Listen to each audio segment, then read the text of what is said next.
this transmission to bring you the following live broadcast.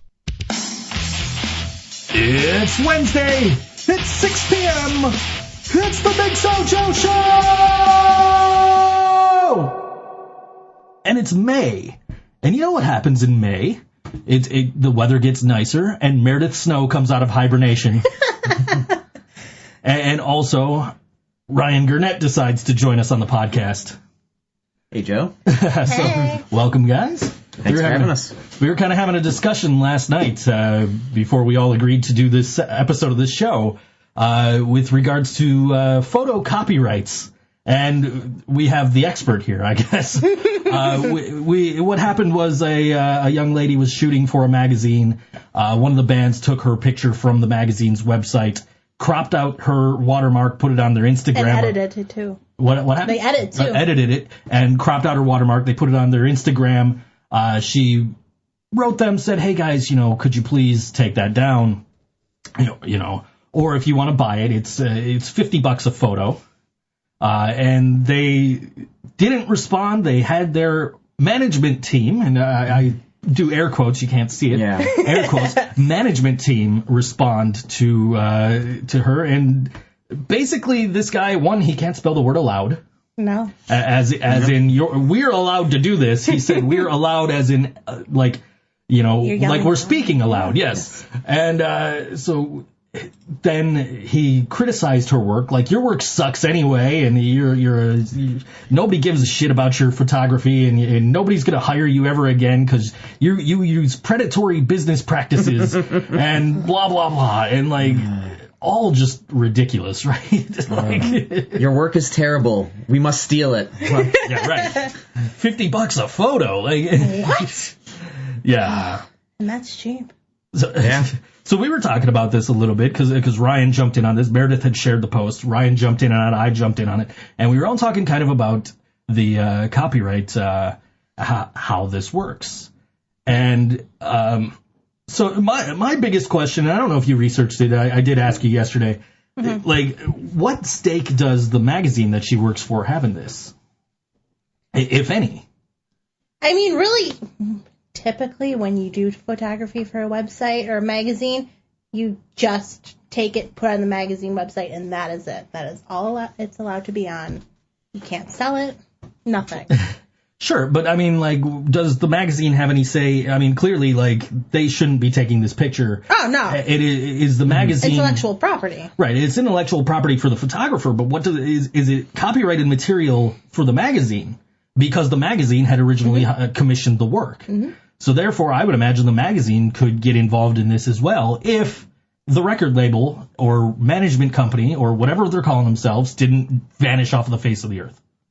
Oh, yeah, you're right. They could absolutely have legal actions against that. And so that's, that's been a topic of debate. Well, not debate, because we're all, I think, kind of in agreement. Oh, we agree, yeah. Oh, yeah.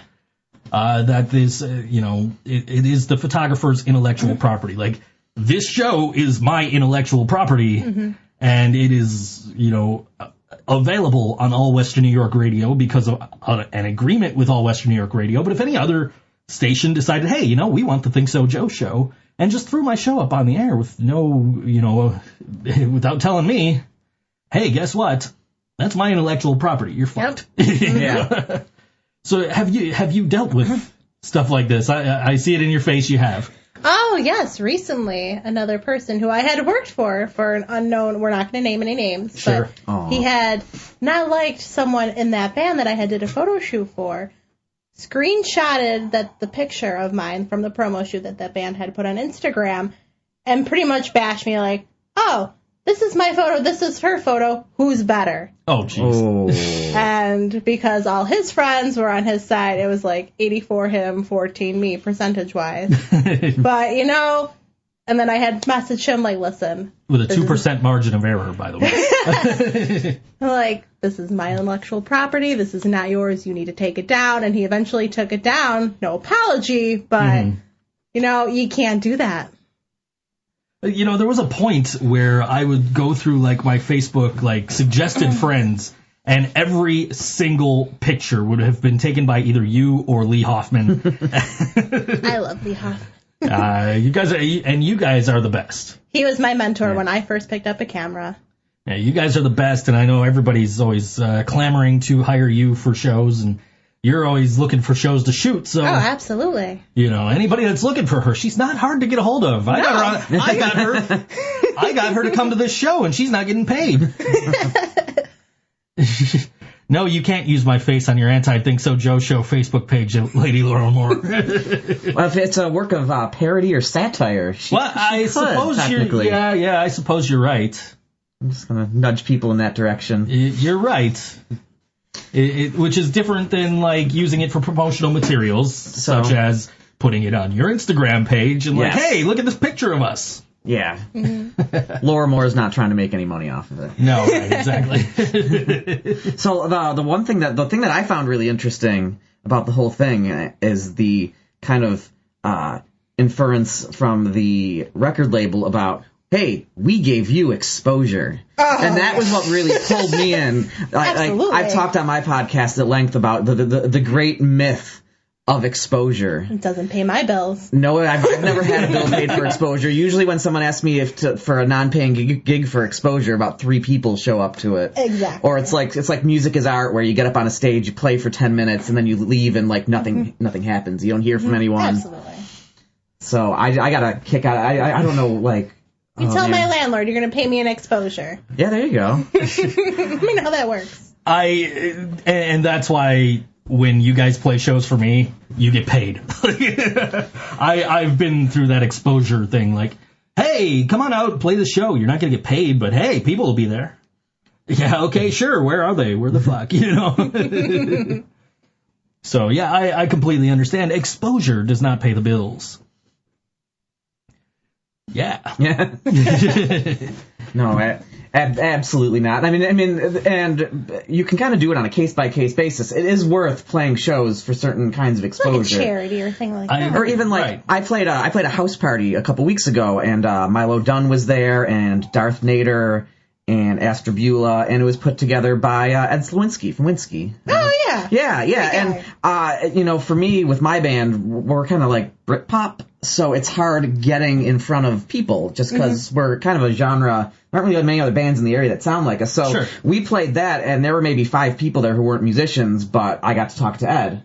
And now Ed was interested in putting us on some bills. So if you're trying to meet people, if you're trying to network, it's certainly worth trying to do. But anytime you hear it from like the club promoter specifically that's for exposure, just laugh and walk away. Run. And then also that record label, I started reading about it, and they take $1,000 of your money to put you on the record label. So let me put this out there from experience.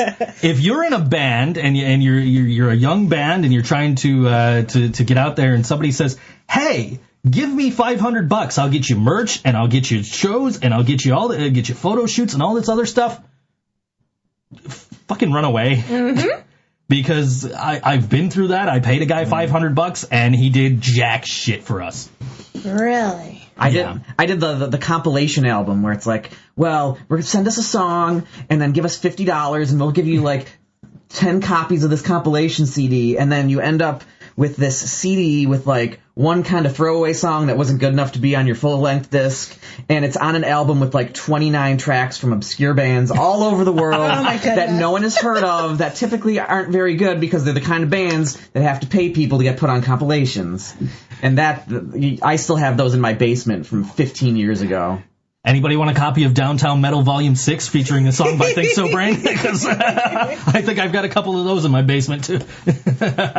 I've definitely been through that too. So yeah, no. As I'm reading this, I'm just like, man, it would not surprise me if this was the same fucker that and it's not, because it was a different name. But like, it would not have surprised me if it was the same guy that was our quote unquote manager, because we paid the guy $500 and then he's like, we're going to get you a photo shoot. So we did a photo shoot. We didn't get any of the pictures.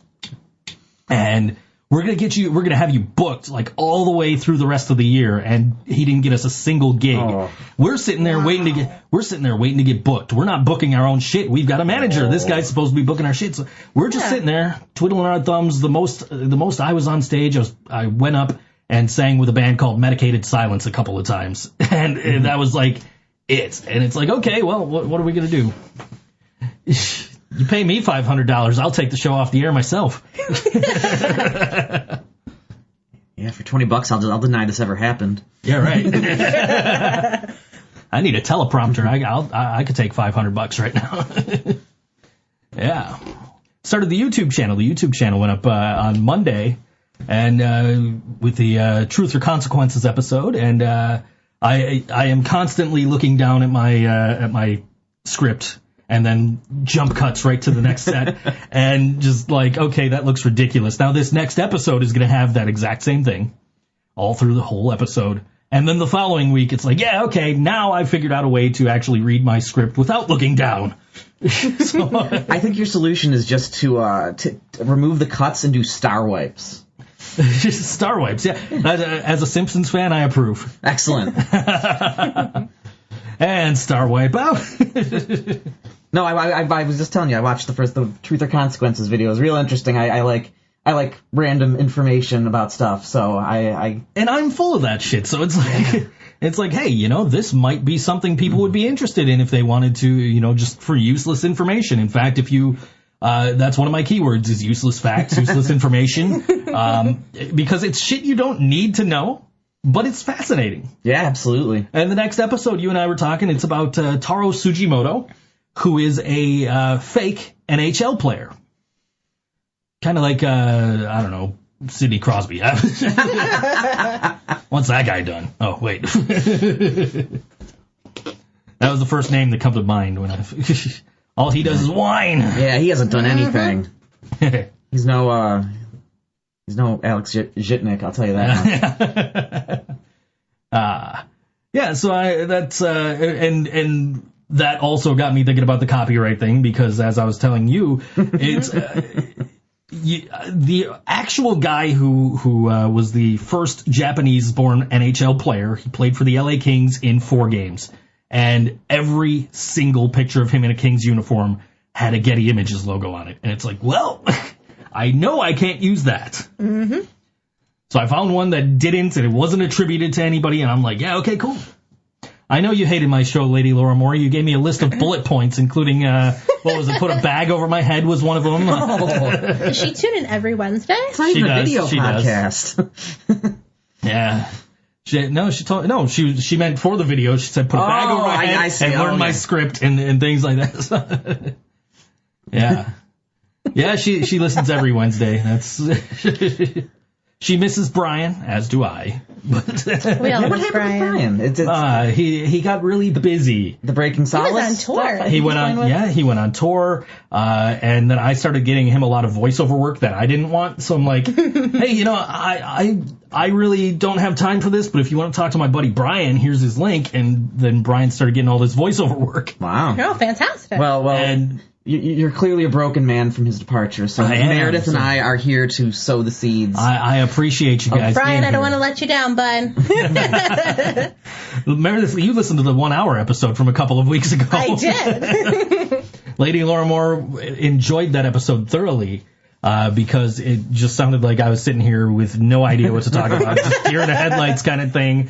It was like Karina was supposed to do the show with me and just was not feeling well and couldn't do it. And I'm like, all right, fine, I got this. And it was a show for promoting an upcoming show, so it's like I kind of have to do this show. Had a real nice show at Tudor Lounge. That's the one I was promoting on that, right? Yes. I think so. Yeah, had a real nice show. We had a decent turnout despite the ice storm. We've got upcoming shows May 19th at Good Bar upstairs. There is an upstairs at Good Bar, for those of you that don't know. Secretly hidden. Yeah, it's hidden. If you don't know about it, you have to be told about it, apparently, because nobody seems to know there's an upstairs there. You have to talk to the Angry Troll Sound Man, and he'll give you entry if you answer his riddles 3. They're mostly about prog rock, so. There's that, and then June 1st, we've got a show upcoming at Nietzsche's, and The Lady or the Tiger is on that show. Yes, we will be there. Be our first show in a while. It's going to be a lot of fun. Yeah, a couple of one of the bands that we're playing on today's show is also on that show, and I'm looking at this other May 19th show, which is the MS Sucks benefit out in Burt, and I'm looking at the lineup, and I'm like, I want to play bands from that show, and then it's like, but half of these bands are playing on my June 1st show, so I can't play them all on the same episode. So I decided to go Jaynie Crash and the Tall Men tonight, and Cardboard Homestead are also going to be on that show. That is May 19th in Burt. The money from that is all going towards the MS Sucks charity. And I'm also taking my money from the show upstairs at Good Bar. My share of the money is also going to MS Sucks. Good man. Yeah. Awesome. So that's, you got two choices, and either way goes to charity. So come on out on May 19th. Enjoy the shows. They're going to be great. I will be at the Burt show very briefly as Silence the Cynic is playing, and I'm riding up with him. And he's giving me a ride back to Good Bar after the show, or after his set. So be there for a little while anyway. So come on out early and see Silence the Cynic open that show. And or just come on out to Good Bar and check out the bands there. That's going to be good. It's Archer's This of Night and Light, Inherent Vice. Oh, I haven't heard this yet. I'm excited. They have a release coming out, I think, in July. I believe you are correct. And if you haven't seen this and you haven't heard, they are, it's two bass players and a drummer. Ooh. And one of the bass players is the lead singer. And they are phenomenal. Is it like, and I'm asking this completely honestly, is it like lead bass and rhythm bass? I've seen bands like listed like that, so is it sort of like that, or? Yeah, I mean, something like that. I mean, you wouldn't even know that there's not a guitar on stage, honestly. Like, wow. I played them on the show one night, and at Brian's suggestion, and I'm looking at like upcoming shows. It's like, oh wait, they're playing tonight, so I jetted right out of here after the show and went down to Mohawk Place, and I caught the tail end of their set. Which, by the way, Wednesday nights suck for shows. I was literally the only person there that wasn't with a band. Scarecrow Show were on that. They're a phenomenal band. I think the Hovelists were also on that show. It was a really good show, and one of the bands was from like West Virginia, and I felt really bad for them because I was literally the only person that paid to go see that show. Yeah.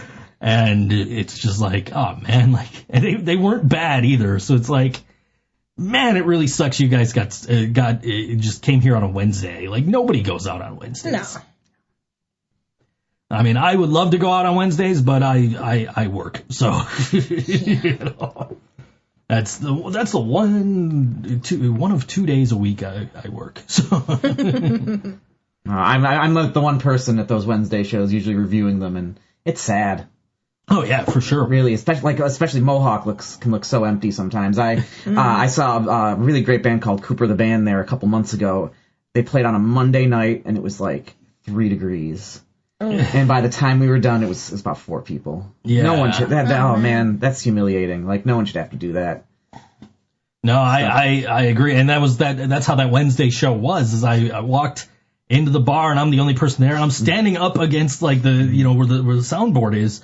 Right up against the back wall, and like I'm really into the Scarecrow Show. They're so good.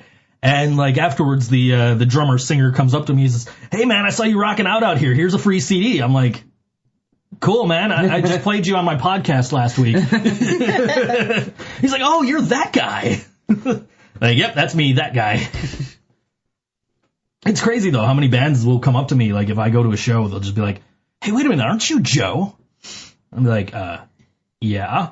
Who are you? They're like, dude, thanks for playing us on the show. Like, that's really awesome. Like, you're welcome. I guess I'll just put my business card back in my wallet now because I was going to hand it to you to try and book you on a show. It's happened a few times. I got spotted from the podcast my first time yesterday at the Minus the Bear show, Town Ballroom, and this guy's kind of looking at me, and I'm looking at him, and I'm like, maybe I interviewed him, maybe I saw his band, something.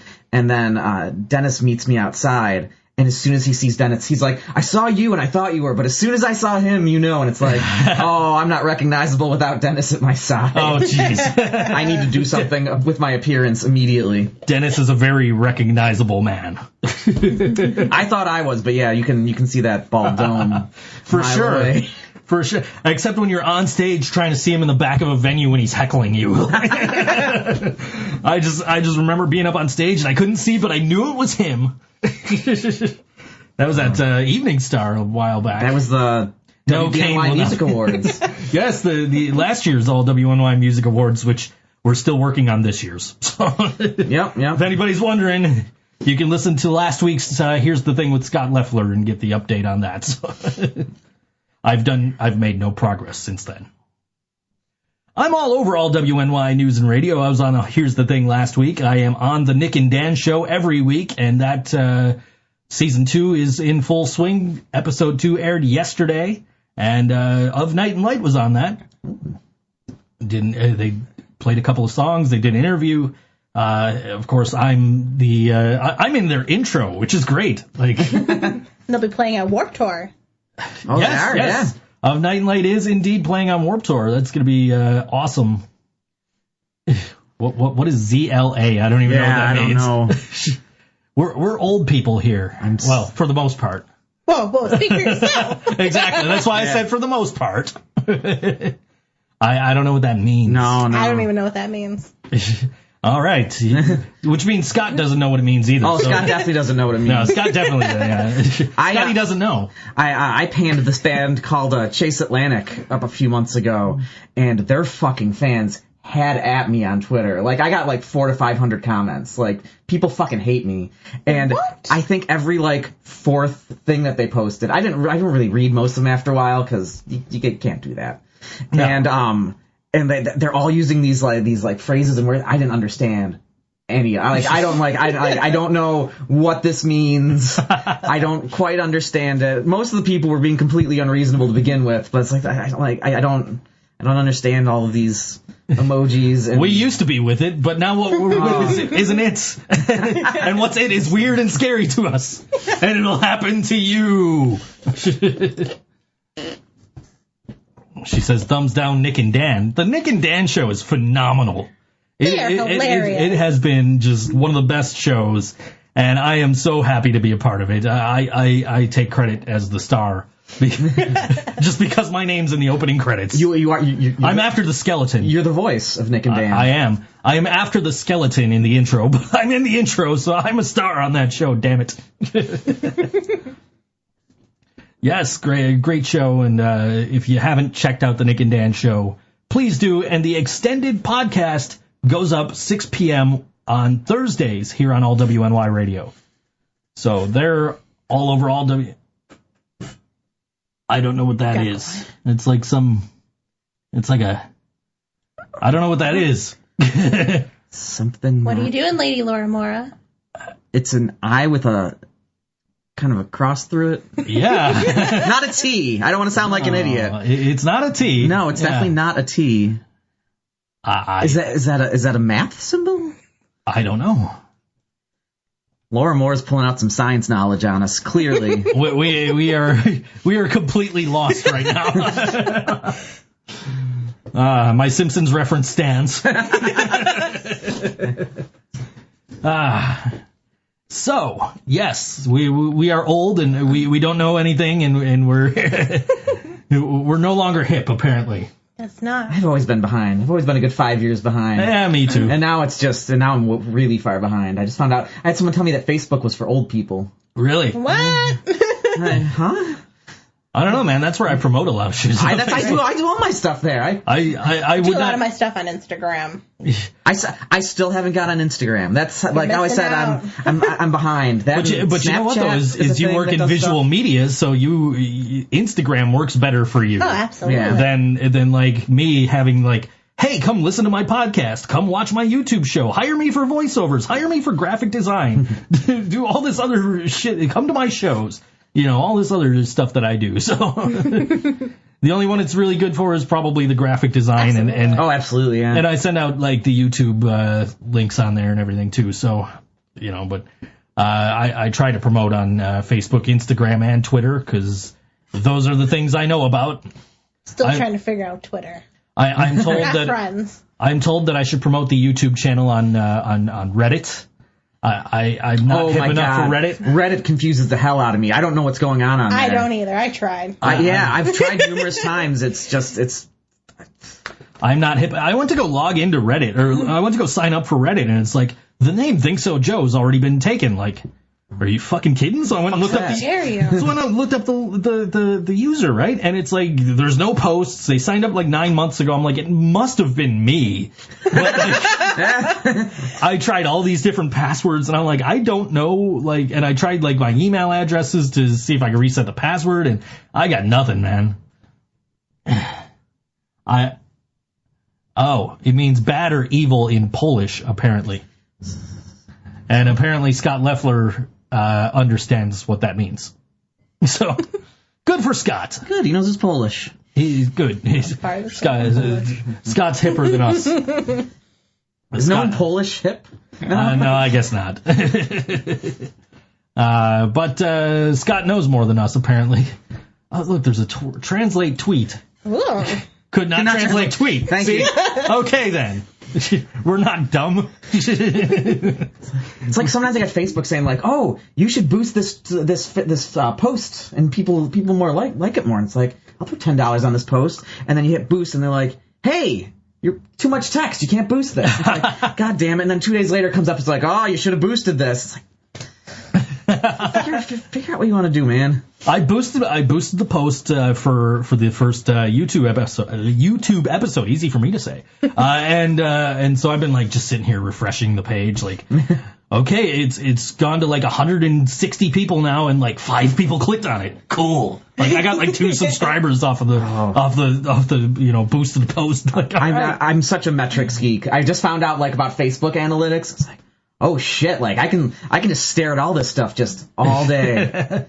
So Meredith, have you tried boosting anything on Facebook to advertise your business? It does. And you know what? I found that it works. Really? Okay. If I like an image, and I think it's going to, attract attention, I'll boost it. I'll get like 50 likes on it. It's fantastic. Awesome. No, I tried doing it. I run a support group for people with chronic illnesses, and I did it for that, and it worked out really well. But when I did it for my podcast, it definitely fell a little flat. No, it's just like, but ever since I did it, I'm just in here refresh, like refresh on the Facebook, refresh on the YouTube, see how it's correlating with each other. No, I do not want you to tweet in Spanish. It would be easier than Polish, I think. It would be, and maybe yeah, she could read it, and then maybe Microsoft could translate it for us. It couldn't translate the Polish one. I think I want to find out how to say could not translate tweet in Polish and just send that to someone, so when they went to translate it, it would say could not translate tweet. Yeah, that'd be great. I've got plans tonight now. He's like, yeah, I'm gonna go on Twitter. He's warming up the fingers. He's getting ready. Oh yeah. God, I've got to do a dual laptop setup. I'm gonna go balls out on this. All right, so May 19th in Burt, you can catch the following band. Again, this is for MS Sucks. All the money's going towards the charity there, and we're gonna try and beat MS. And one of the bands that is playing on that, as well as also my June 1st show at Nietzsche's, is Jaynie Crash and the Tall Men. And here's a song called "Somebody's in My Trunk" on all WNY Radio, the ThinkSoJoe Show.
Give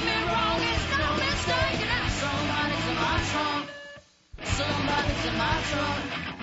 Ain't no record, ain't no song, just somebody in my trunk. Been bouncing around the back of the car. Better lose a word before I go too far. What do? I do not know. But I could only leave a man on the road. And now somebody's in my trunk. Somebody's in my trunk. Hey man, what's that phone? Somebody's in my trunk. And we're back on the ThinkSoJoe Show, all WNY News and Radio. Hey, Mark, if you are listening, they don't know about the asses, so you Asses? Asses? Yeah, I know about asses. well, he sends us male asses, and Brian used to rank them.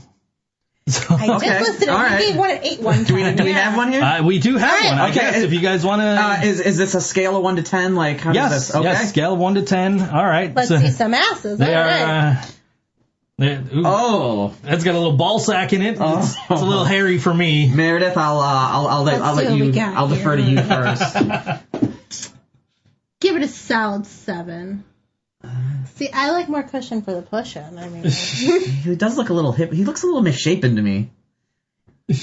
Like his hip, he like does too many squats. yeah. Yeah. Like those thighs are they're a little too Yeah. thick for me. I'm gonna go 5.5. Yeah, I'm down around 5. That's it's a little too hairy for me. I don't know, man. Like, Thank you, Mark. yeah. Got any more? Well, No, don't promote this. he will send more if he is listening because that's what he does. So if he's not listening, then he'll hear this tomorrow and be like, "Oh, hey, they rated it." Ah. Of course, I'm just gonna ignore that. Sure. Anyway. So, yeah. What were we talking about before we got asses? Meredith is deferring to us. Hi, Joe. I'm trying to find it. I'm Hi, stalling. Ryan. Hey, I remembered your name this time. Yes. Oh, we got another picture. Oh, he's listening? All right, All let's right, see. that is. Oh, my. All right, that is 4, 5, 6, 7, 8, 10 male asses, I believe, in multicolored jock straps. Yes. You know what? I'm going to give this one a 9. It's a good selection of asses. You know what? I'd agree with that. Sure. I'm okay with a 9. I'll give you guys that one. That's that sounds about right. Yeah. There are more male asses that go up on my screen on a Wednesday night. Like, what the fuck? As how this show works. Joe, well, you're just enabling him. Or Brian, maybe, but started the enabling. Brian was enabling him. Okay. And then it's just become a thing. It's just like, it's gonna happen, so I might as well just go with it. Lady Laura Moore is tweeting us in alternate languages. Oh? She tweeted, cannot translate. Thank you very much, Laura Moore. You made my night and you saved me an errand that was probably kind of useless, so I appreciate that. Oh. So yeah, anyway. Yeah, I was doing a show. It was a couple of weeks after you guys were on the show. Mm-hmm. And I was referencing your podcast, and I'm just like, Dennis and oh shit, what's the other guy's name? And I sent you a Facebook public apology on Facebook, like, I'm sorry I couldn't remember your name. I appreciated the apology, and I don't know how, if you listen regularly or at all, but I have gotten your name wrong on every episode of our podcast since then. I appreciate that. I believe on Facebook last week I referred to you as Scroats McGillicuddy, so... Lady Laura Moore gives the ass a 7, even though she can't see it. I feel like she's calling one of us an ass. That's probably the case. That's her MO. Mark says, did someone say more? No. More! No, we said Laura Moore. That's her last name. So she says. Anyway.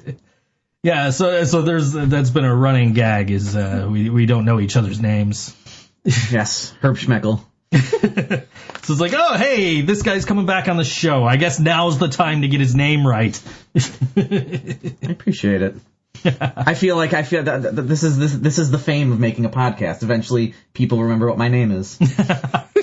I think it's the opposite. Is like when you're on the podcast and you're hosting the podcast, you forget what people's names are. Oh, I forget people's band names a lot. Yeah. Well, we were talking about that, I think, before the show. Is like I will see people on Facebook and I'll be like, what band is this guy in? Or I'll be like promoting a show and I'll be trying to tag the band members and be like, who's in this band? And then it doesn't help. It doesn't help when you get a band like oh crap, I forgot the name of the band now. Here we go. Yeah. Podcasts make you forgetful.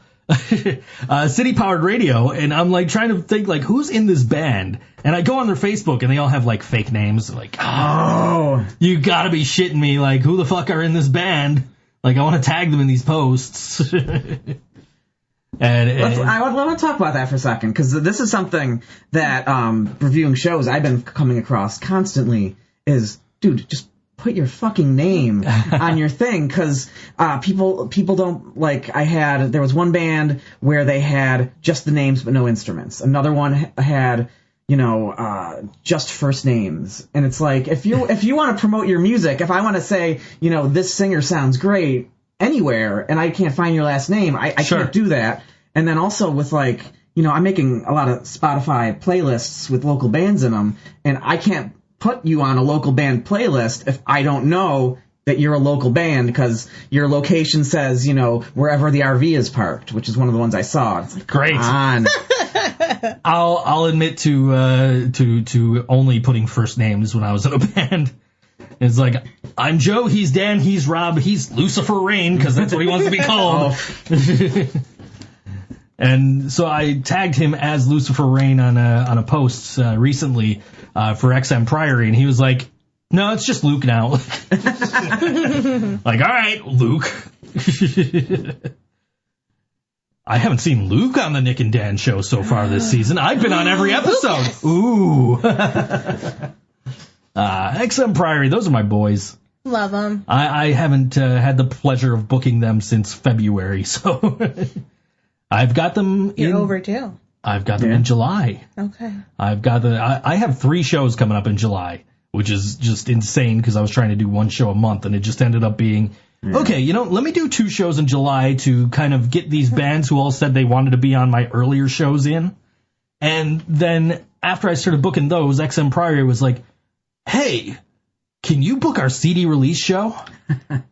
I said, yeah, I can book your CD release show. When? They said, I don't know, man, sometime in July. I said, I've already got 2 shows in July, but sure, I'll book you on. I'll find you a venue in July. And aren't you sponsoring Warped Tour in July too? All West New York Radio is sponsoring the WNY Corner Stage at Warped Tour this year.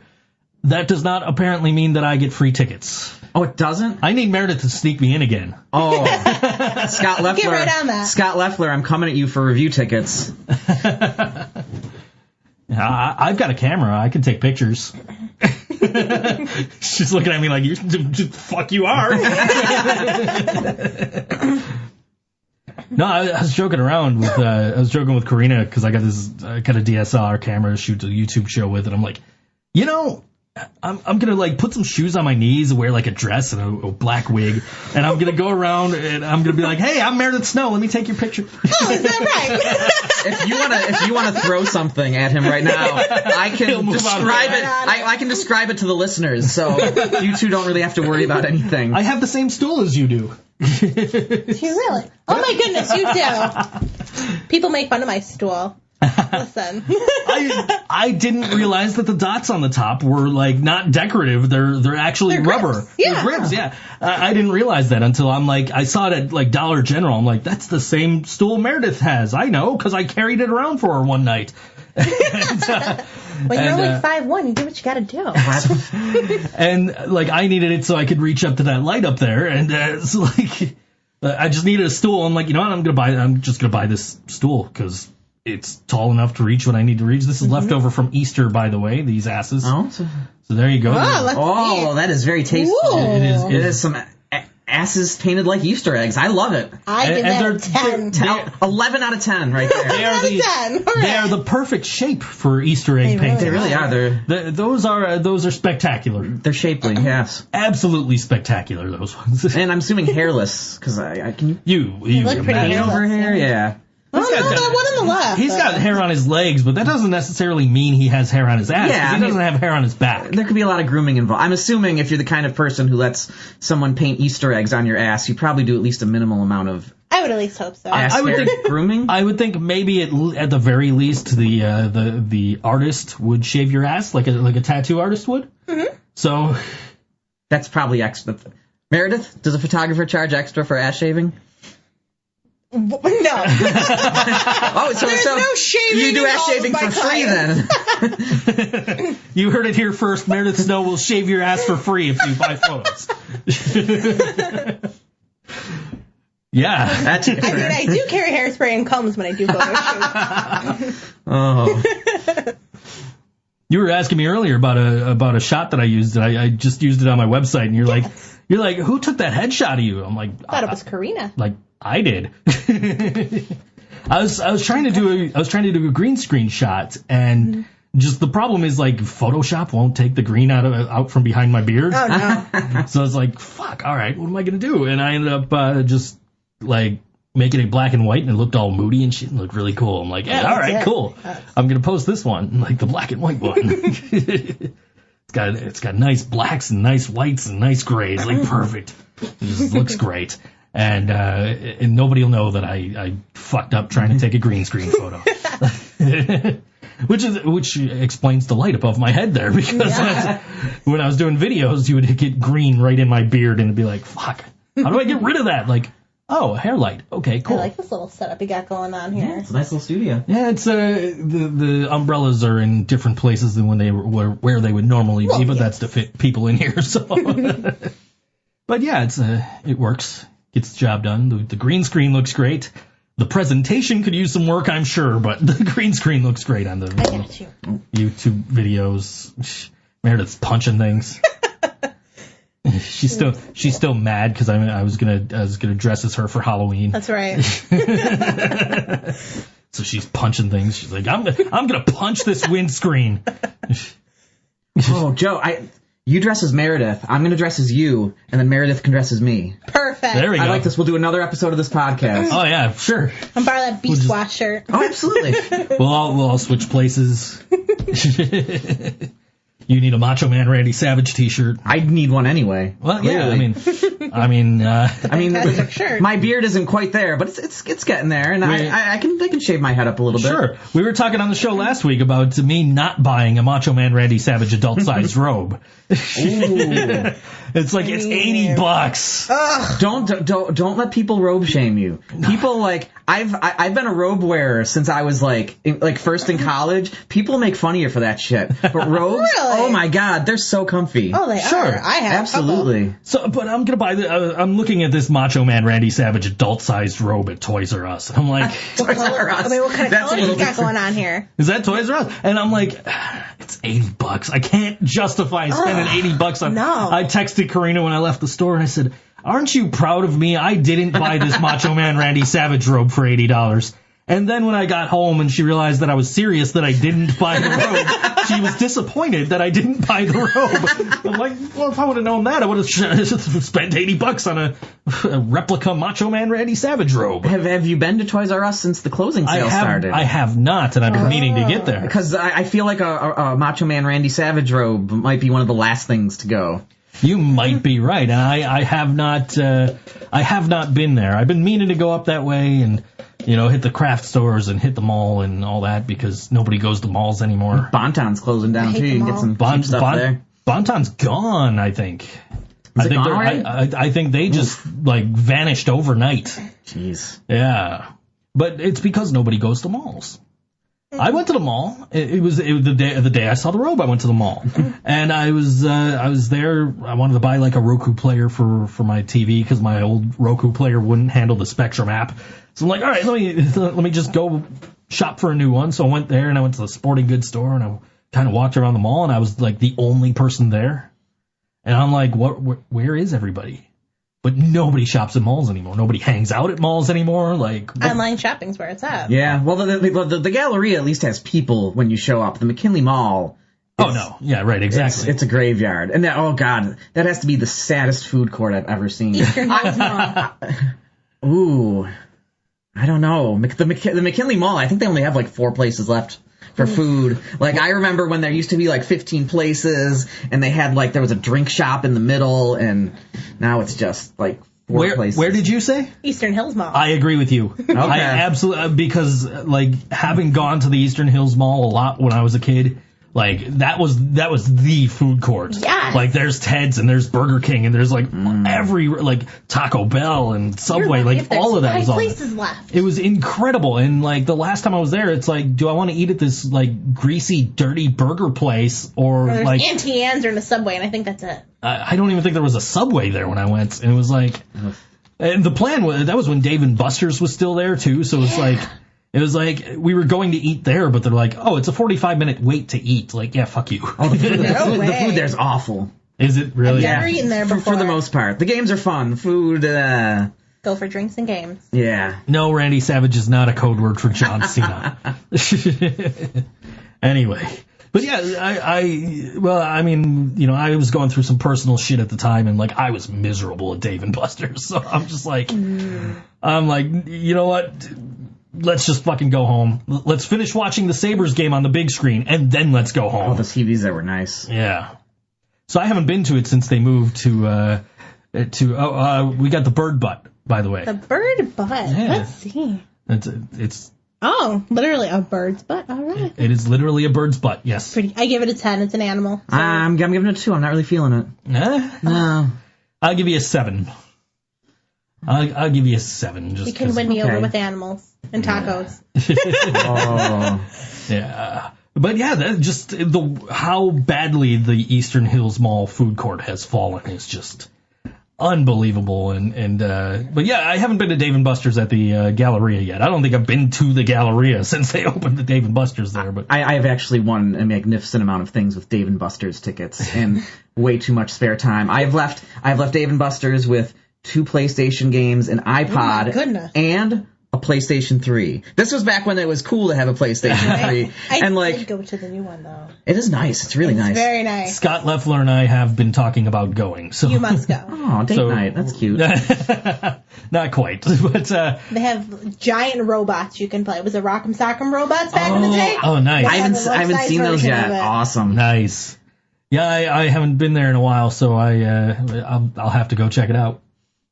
I'm more of a Lasertron guy myself. Oh, yeah. Except for one night I went almost pistol whipped some kid.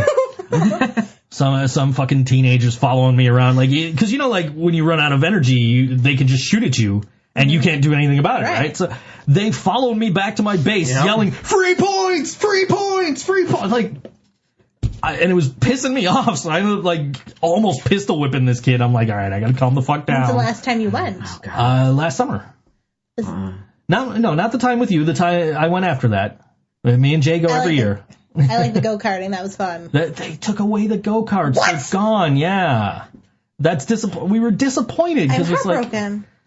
yeah, we went out and it's like they got something else out there now, and I don't remember what it was, but it was like, was that the bumper cars? It might have been bumper basketball cars. hoops. I don't even know how that works. I don't even know. See them but it was sitting just out, and it's like, well, okay. I don't even know what it was. It was just like, wait a minute, this is not. He says he's going to tell the bird you gave him a 2, and the bird's going to attack you. Bring it. Anyway, but yeah, we went last summer, and the go-karts were gone, and they're like, yeah, it was too much to maintain them. And I can understand. Yeah, I can understand. But they're so much fun. They were fun. We definitely had some fun when we went. Yes. You got to tag along on my late summer adventure last year. That's right. So me and my buddy Jay, we go every year to Lasertron. That's our tradition. I think when he comes up this summer, I'm just gonna be like, dude, let's just buy the passes. Because they have like memberships now where you can go 3 times a day. You could go do like 3 attractions a day for like $40 a month. Like, that's a no-brainer. Yeah. If you're gonna go. Yeah. So like I would go if I had that, but I don't have a way there, and I don't, it's a pain in the ass to take the bus that far. Yeah. But I do have an important show I do want to mention. Sure. Nietzsche's May 19th, Sherry Cooler runs every year. It's called Gather in Their Masses. There's a bunch of bands that do Black Sabbath tributes. And it's a $5 cover and a basket raffle, and all the proceeds go to Positive Heroes. The program takes dogs from rescue shelters and pairs them with veterans with PTSD, or PSTD, and other disabilities, and the dogs are extensively trained to meet the needs of the assigned veteran. PTSD was right. Yeah. It's written wrong in the... Okay. PTSD, you said I wasn't gonna say it, but... Yeah, it's post-traumatic stress disorder, so PTSD. Yeah, So I'll yeah, never edit that. which is another great cause. You've got options May 19th for you can go. In fact, she just reacted to one of my links, so she must be listening. I guess I don't know. She hearted the coming up at 6 p.m. and Fantastic. that you guys were going to be on the show. So yeah, you got choices May 19th. You can hit Nietzsche's. You can support that charity. You could come to Good Bar and support MS Sucks. Go to Burt Hotel. You could do both. You could do all three. You could go. Mm-hmm. You could go. Well, I mean, Good Bar's go until probably 1 o'clock. So, but you can do from 9 until 2. Well, there you go. So you come see my show, then you go there for the last hour, and that's not far from Good Bar, so it works. Yeah, go to some charity shows. Be a better person. Absolutely. Go to all three and support MS Sucks twice, and support this charity once, and actually pay them double at the door and support them twice too. There we go. I like it. We've got your money spent for you on May 19th. Everything is going on May 19th. I've got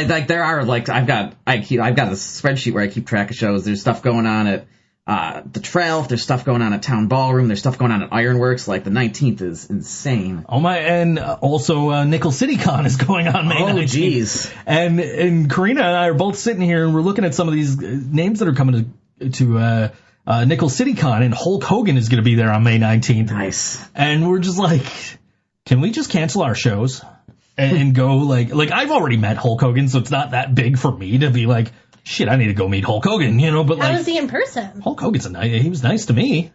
I can't speak for how he is to anybody else. He was nice to me. There's nothing more disappointing than meeting someone you idolize for them to be a complete asshole. Oh, Hulk Hogan was great. It sounds like you have a story. No. Other people I've heard stories where they'll pay the hundreds of dollars for the meet and greet for them to just be like, hi, get away from me. That's just disappointing when you idolize somebody. Absolutely. Sure, and that's just it. Hulk Hogan was nice to me, and I don't know, I'm sure WWE was paying him very well to be to make this appearance, but he was really cool. Just took the time to talk to me for the 30 seconds that I was.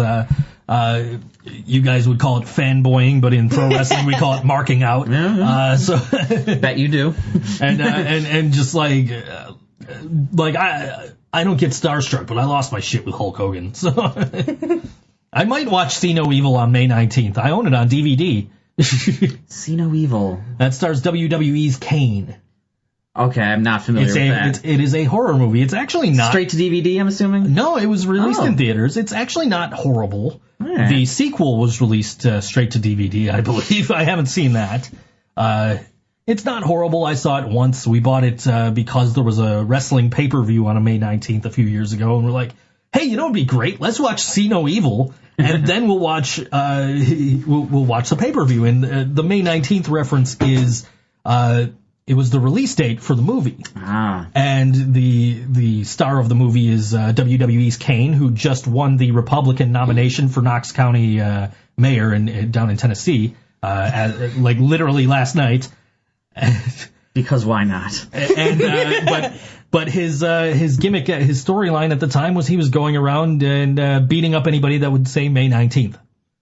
So, so that's the significance for anybody that's listening that doesn't know why you would watch See No Evil on May 19th. Kane was my hero growing up. Go to wrestling matches, wear the mask. Sad.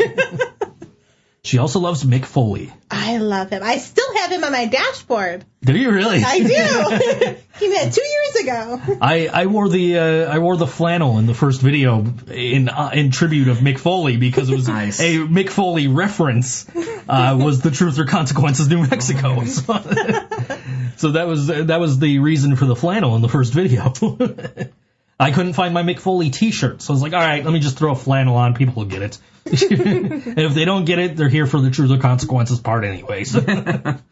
But yeah, that's yeah. So that's where the May 19th thing comes from. But Well, just another thing for you to do. yeah, it's that's gonna be Watch See No Evil and donate some money to, I don't know. lots of charities. Yeah. It's gonna be a crazy night. There's a lot of shit going on.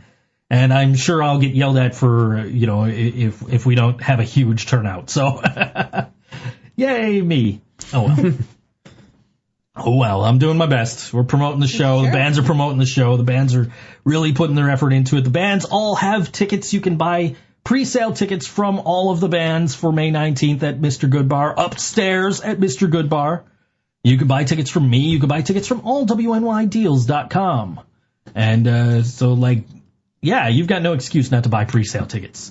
Even if you're not going to go, just know that at least a fifth of that money is going to go towards MS Sucks. Yeah. Yeah. So just buy the ticket. And we'll just be like, hey, yeah, sure, whatever. Mick Foley retired. No, he did not retire. Yeah, no, she's about right, actually. He's a comedian now. I now I feel old.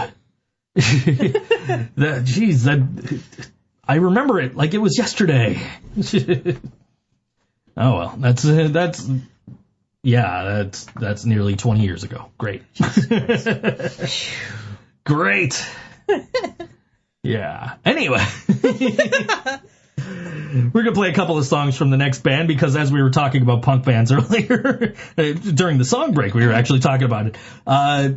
These guys have very short songs. And we happen to have a full album of their short songs, so we're going to play a couple of them. We're going to start with Nostalgic Feelings. This is Cardboard Homestead on all WNY Radio. ThinkSoJoe Show.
Everyone's talking about what we did, and everyone's talking about the latest trends, but I can't come up with a solid plan, so I'll sit here in Cardboard Homestead instead.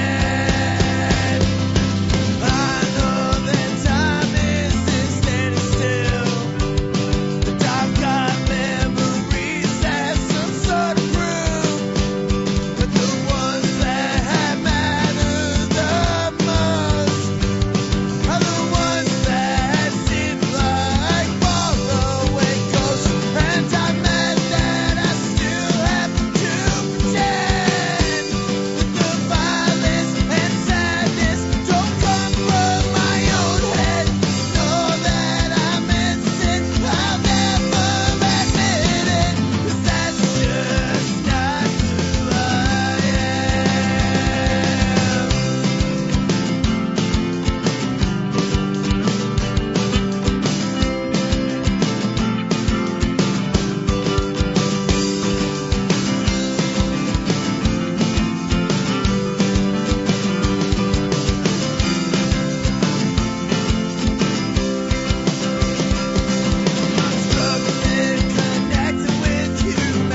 Homestead, all WNY Radio, ThinkSoJoe Show. Last song called Not Who I Am. And, wow, that's a great band. May 19th at the Burt Hotel in Burt, New York. Where is Burt, New York? Good question.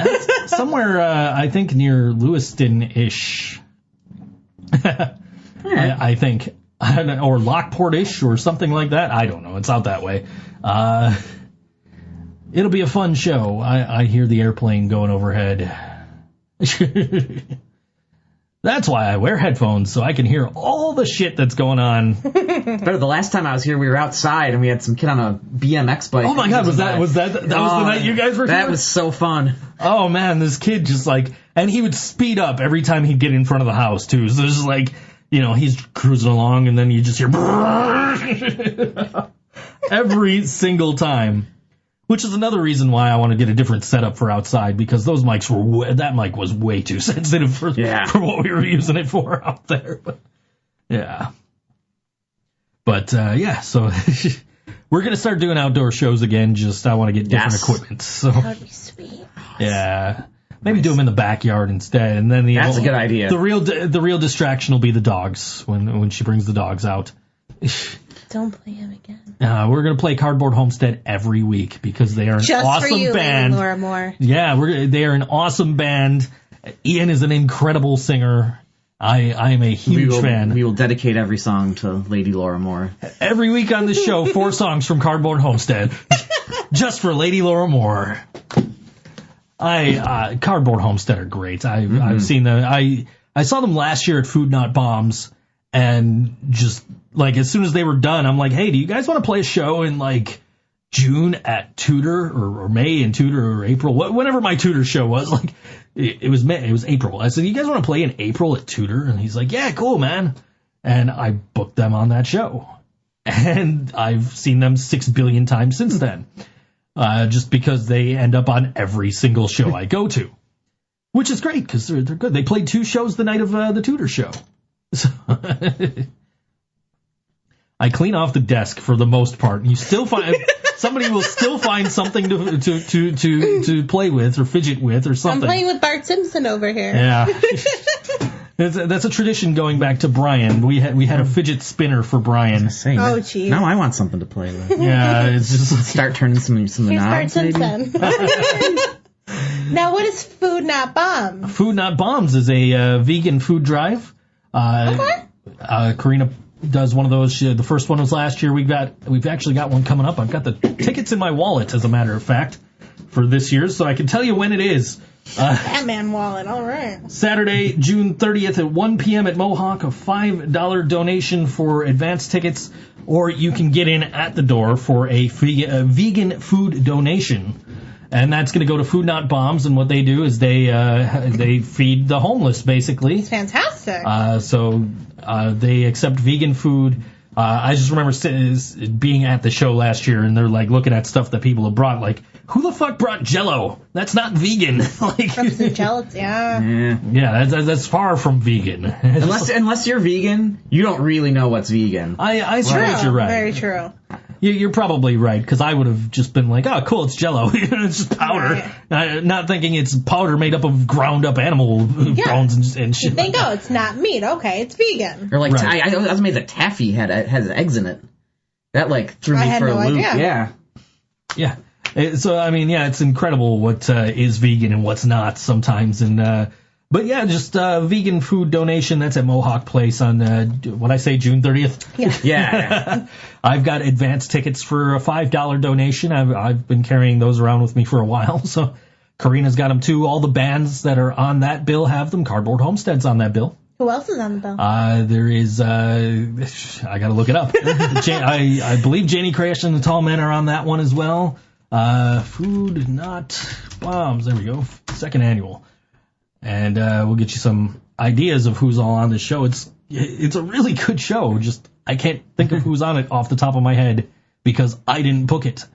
So listen to this. This is Voice of Dissent, Buried Beneath Concrete, Axed and Smashed, who are a great punk band. We're going to have them for All West New York Radio in July. Cardboard Homestead, Sid the Kid, Kennedy Carpool, who we just had on the anniversary show, Crystal Godzilla, and my friends At the Helm.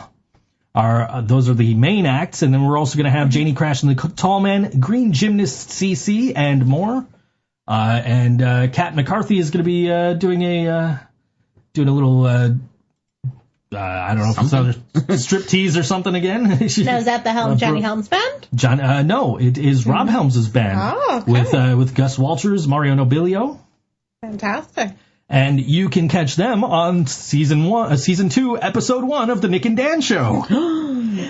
On allwnyradio.com. Yes, all WNY Radio. You can get the podcast. You can go on the XM Priory YouTube and check that out and see that. Well, if you prefer to go deaf than listen to Cardboard Homestead, stop listening to the show. Lady Moore's favorite band. Yes. I think Laura Moore's a little conflicted here. I think so. She seems like she really doesn't like us very much, but it's been an hour and she's still tweeting. Literally, like the Marquette shows every 3 minutes, like on the dot. How long has she been a listener for? I feel like it goes back a couple years. Since before we started this show. She's been listening to me since early days of Board Wrestling Fan Radio, which is in 6 years now, so 6 or 7 years. I don't know. We've been doing that podcast forever. The site itself is going to be 10 in June. Oh, my God. I know. Something I did lasted 10 years. Something I did besides my 13-year-old kid. But yeah, like, it's crazy to be like, holy shit, this thing I made out of sheer boredom is going to be 10 this year. And we're going to celebrate. And, like, I still got to get a hold of my, I got to get a hold of my contact, get an interview for that weekend. And we can interview. I don't know. It's got to be someone special. It's got to be someone. That would be nice, and that is possible. Just got to get a hold of the right people, and hopefully we can find the right people. Convince the right people. So yeah, I mean, it could be anybody. I just need to contact my guy and be like, hey, do me a favor. I'm giving you 2 months. Well, actually, just over a month to do this. Because I meant to do this 2 months ago. Yeah, I don't know. It could be anybody. We've had some great guests over the years. So, it could be just about anybody. It's fun, man, watching wrestling now and just seeing some of these guys will be like, hey, tweeting out like, hey, you remember when this guy was on my podcast? Here's a link. Like, now he's in the WWE. I think you should get Tito Santana. Ooh, that'd be nice. Ooh. Tito Santana. I hear he's a barber now, actually, down in Texas or Mexico or something. Right? He sounds like he's got some spare time. Yeah. She'll stop listening when it's canceled or when I review Home Alone 5. There's a Home Alone. I know they made some extra ones with way less cute kids than Macaulay Culkin. She's not the same after number 1 and 2. Exactly, I agree. But apparently Home Alone 5, she continuously wants me to watch Home Alone 5. That is a real movie. And the plan is for Brian and I to find some time where we're both free and sit around and watch it and record ourselves watching it. Nice. I mean, he's off a tour now, so there's plenty of time. Right. So hopefully we'll find a time where we're both free and both not busy with other stuff and be like, hey, let's get together and shoot this fucking video now and watch this movie. So, and we've got 2 cameras, so we can. Well, we got more than 2 cameras, so we can set up multiple cameras and get shots of both of us separate instead of both having to sit on the couch and watch it or anything. But, it's better. It's better if you cuddle. Yeah, sure. Any movie. I'm actually looking up Home Alone 5 on Metacritic. I need to see how monumentally horrible this movie is. He's going to see actual reviews of Home Alone 5 that are not done by all Western New York radio personalities. Now, what is Metacritic? Metacritic, so you know they have Rotten Tomatoes? Yeah. Which tells you Metacritic actually takes the scores and averages them. So instead of just giving you who likes it and who doesn't like it, it kind of tells you how much they like it. And it's got movies, it's got video games, it's got music. I use it for a lot of my video game and movie choices, even though it's not working, so I can't find Home Alone 5. You learn about all the different movie sites here on the ThinkSoJoe Show. Because when we were doing the Joe Knows Jack bit, it was like, okay, let me go on Just Watch and see if this thing's on Netflix or anything. Are we going to do Joe Knows Jack No, today? that's no longer a thing. Because What was that? that was, Brian would give me a movie that I'd never seen before, and I would have to watch it and come back the next week and review it. And it was, when we started, it was very easy to give me movies that I hadn't seen.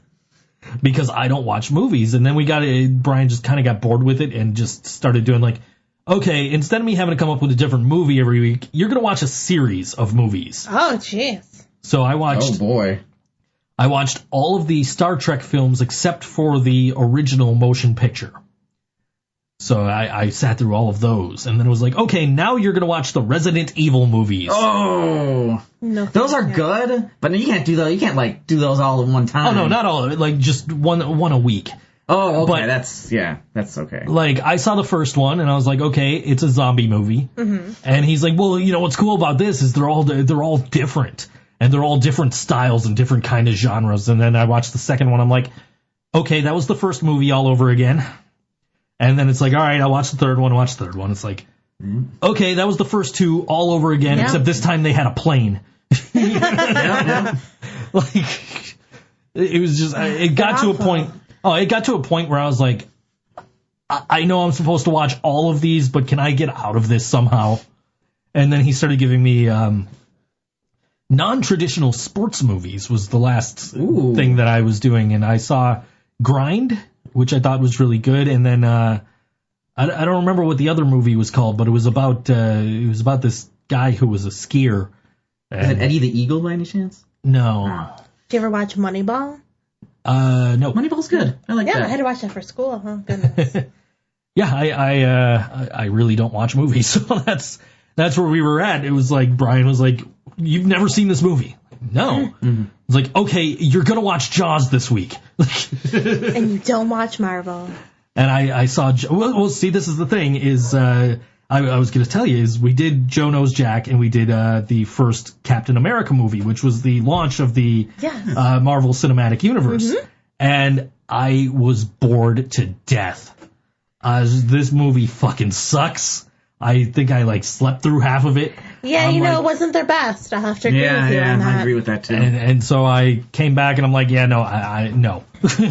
And I was not sold to continue watching Marvel movies. And there's plenty of great Marvel movies out there. I am intrigued by Infinity War, and that's because I've done voiceovers about Infinity War, and it's like, okay, that actually sounds like it might be somewhat entertaining. You wouldn't get it if you didn't watch it, the rest of them. I'm sure I wouldn't. Like I said, the good Marvel movie is coming out on the 18th, and that's Deadpool 2. Oh, yeah, can't wait. That's going to be great.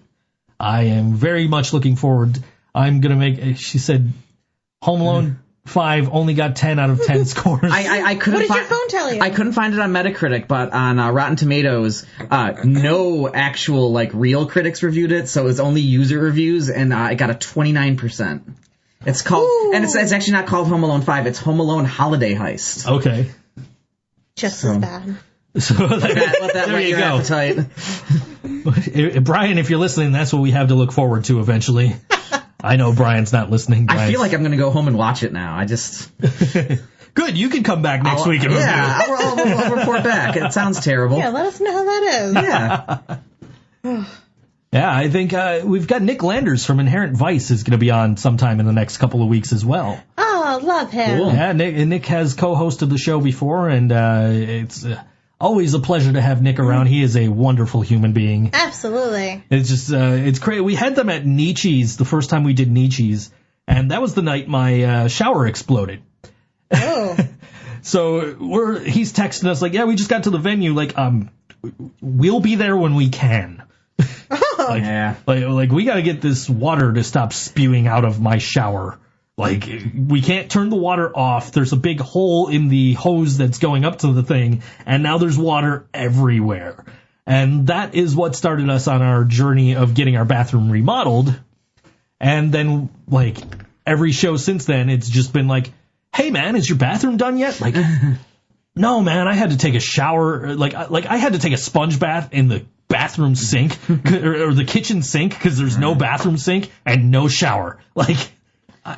I'm going crazy. Let's, It's like life on the road. I was just about to say, yeah. it's the bird bath you get in the Kinko's bathroom at 2 a.m. That's tour life right there. Sure. I mean, you guys both used the bathroom before the show started, and you see it's virtually done. It's beautiful. It looks, I didn't notice it was a work in progress. It looks so. it looks good. I think he's done. I think It looks done. But every time, like, he's like, yeah, I'm gonna be done tomorrow. He finishes the day and he's like, yeah, I have to wait for this thing to dry. I'll be back tomorrow. It's just been like a month now, or probably longer, and we're just like, come on, man, like, Just finish it. can we please be done with this? But hey, at least we have a working shower now, and we have a working sink, and we have a working toilet, and we don't have to worry about any, not having any of that stuff, and we're back to where we should be as far as things that use water in the bathroom. So that's been that's been a crazy process. Eyes of the Blind will be back at some point, I'm sure. Just photograph those guys. Fantastic band. Indeed. She's obsessed with Andrew from Eyes of the Blind, because he did a guest. I remember that. He was a guest with Brian and I, and then last summer we had the entire band on, and it was them as co-hosts instead of guests.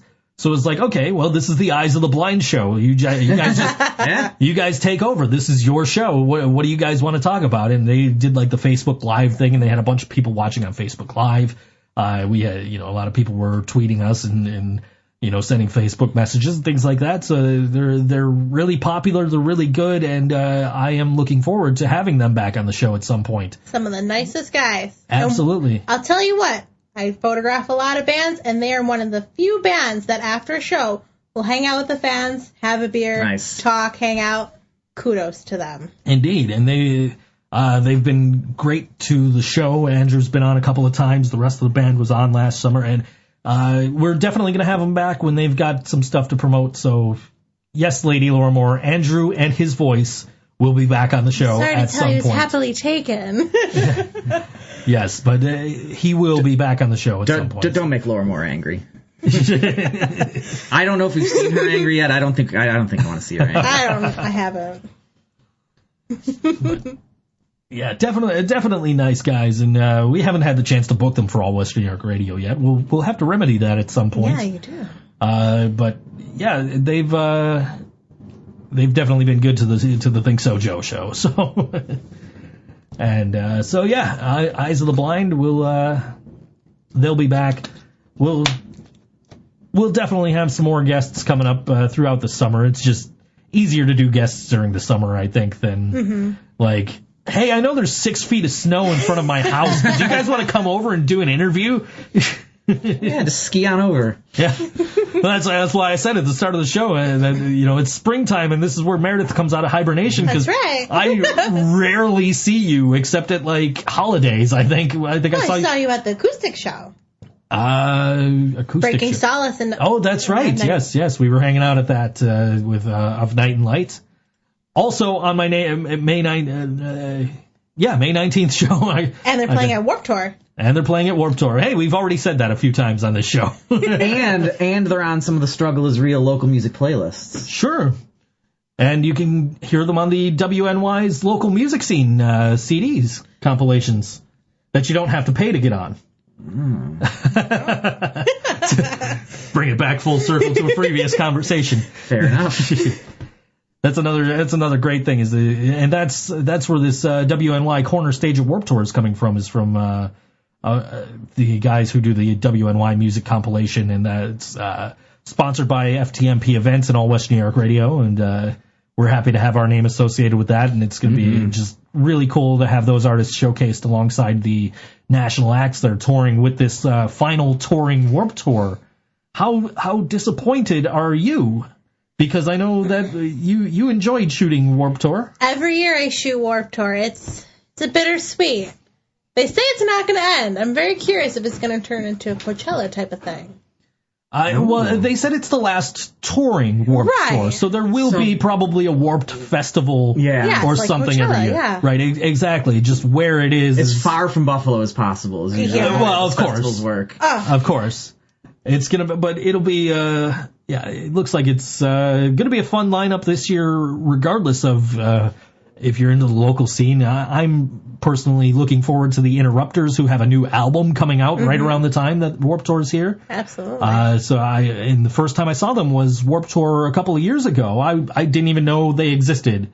Really? And you were off shooting some of the bands, and I was looking for my friend Brandon, and he was like, "Oh, I'm over at I'm over at the stage over here, the big stage, and the Interrupters are about to play." I'm like, "All right, cool, I'll come hang out with you and catch this band with you." And I saw them, and I'm like, "Holy shit, these guys are good!" And then fantastic. You gave him a ride home, and he explained to us on the way home the history of the Interrupters being produced by Tim Armstrong and all that, and he does guest spots on all their albums and everything. They just released a brand new single yesterday. Their new album is coming out in June, and I'm super looking forward to it. I'm going to get it on vinyl as soon as I can. I do have their last album on vinyl. Actually, Karina and I's... I don't want to say first date because it really technically wasn't, but might as well have been. We went to Rochester and caught the Interrupters with Lucky 33, who were playing on the show today.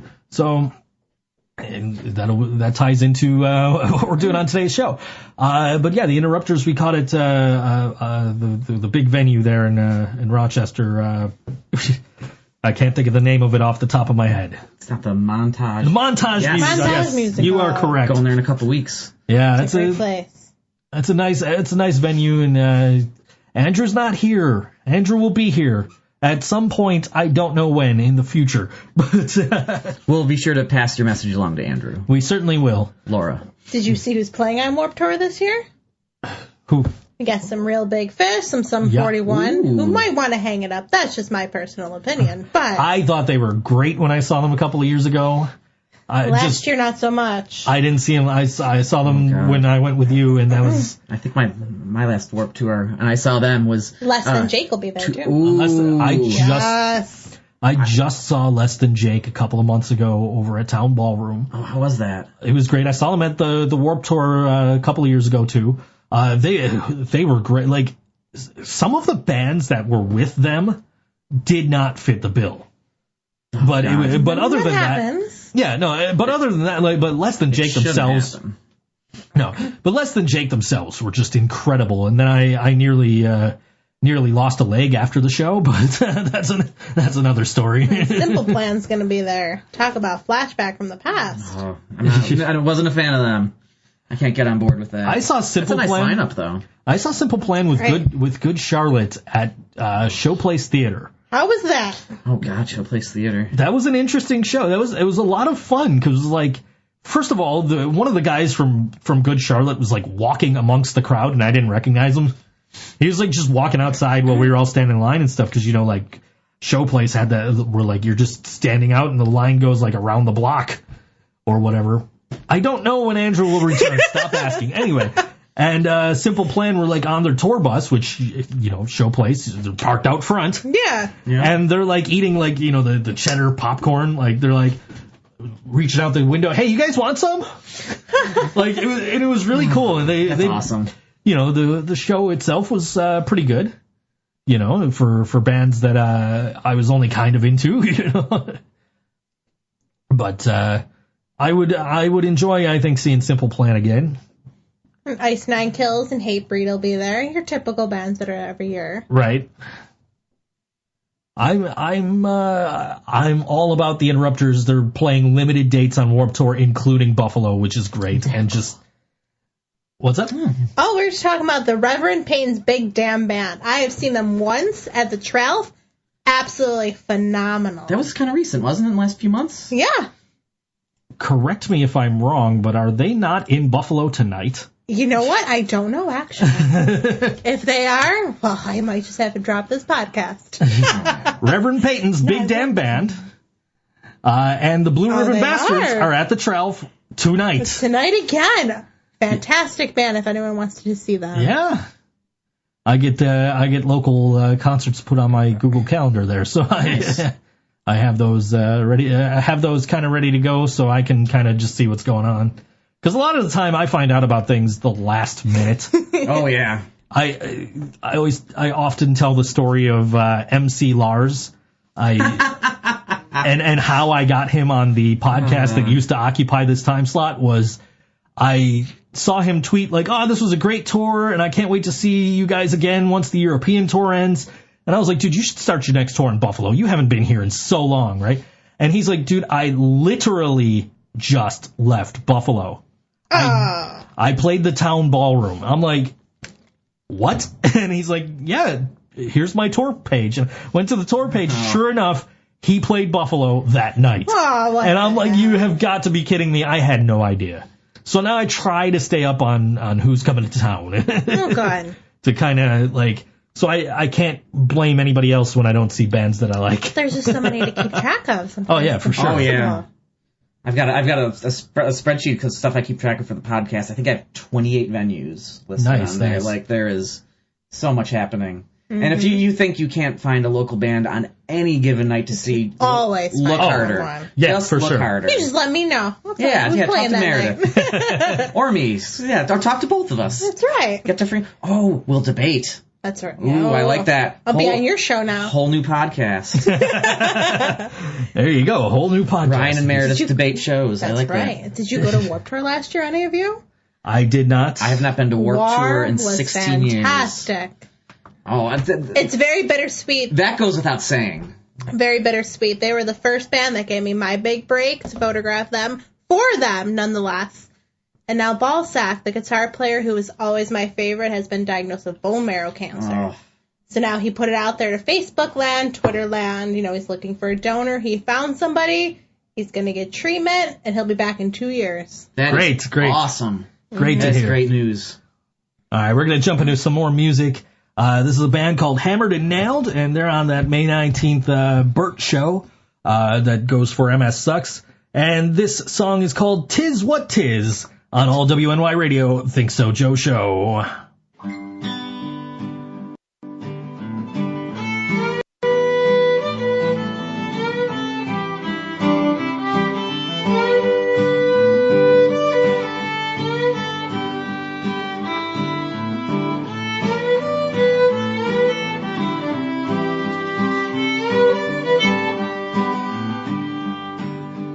Boys like girls with bad ideas, and girls like boys with worse. And it's a foregone conclusion that they'll both be getting hurt. They both go off to work, but never call on the phone. They'll sit together on the couch, but still they both feel so alone.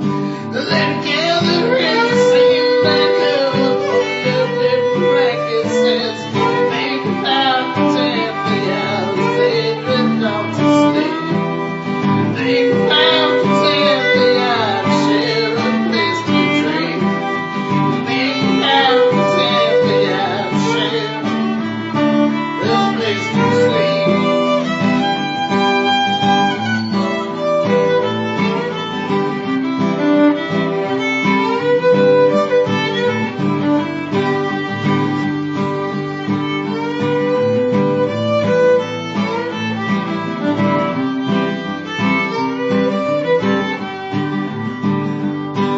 It's a bitter pill to swallow, the love stuck in your throats. They eat each other hollow, and deep each other goes. And at the same time they would argue over who loved him the most. Neither one could take a step back, 'cause it just had to steal the show. Voices raised, seeing red, no longer sharing that little bit. There's no going back after the things we didn't say. There's no going back when all the love we had is dead. There's no going back after the things we didn't say. Now the only place to sleep is inside my head.